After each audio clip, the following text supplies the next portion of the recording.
Welcome to চঞ্চল মস্তিষ্ক।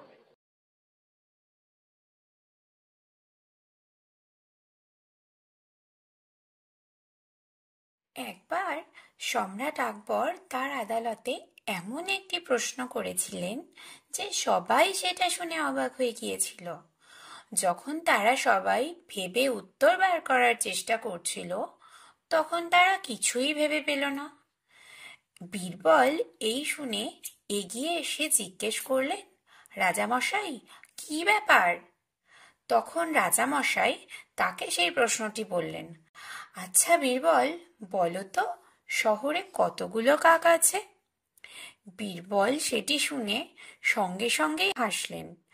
তিনি আকবরের কাছে গিয়ে ঘোষণা করলেন যে তার প্রশ্নের উত্তর হলো 21,523টি।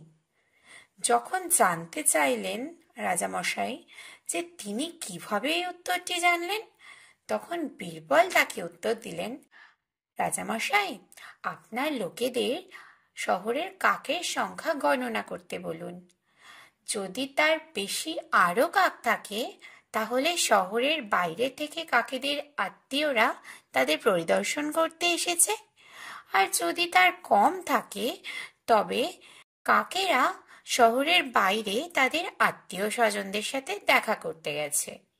এই উত্তর পেয়ে রাজামশাই খুব খুশি হলেন। বীরবলকে তিনি একটি মুক্তার হার উপহার দিলেন। বন্ধুরা, এই গল্প থেকে আমরা আজকে কি শিখলাম? আপনার উত্তরের একটি ব্যাখ্যা থাকা একটি উত্তর থাকার সমান গুরুত্বপূর্ণ।